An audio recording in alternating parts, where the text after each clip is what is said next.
So in this tutorial, I want to show you the quickest and easiest way to get a customizable timeline in Microsoft Excel. And that is to honestly just go to Excel's website and use their free templates. One thing I think that a lot of people just don't use as much as they should is all these free templates that Microsoft Excel has. So if you just Google for Excel templates, you can see that Excel actually has hundreds of templates, if not thousands of templates that you can use to do whatever you want to.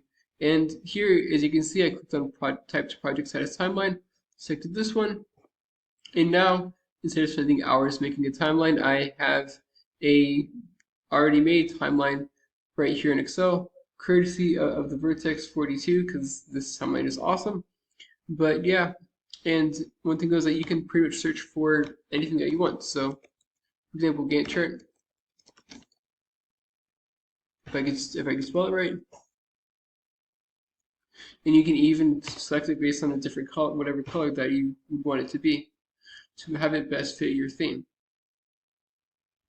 Well, yeah, I just want to make a quick note about these free templates in Excel that could just save a ton of time.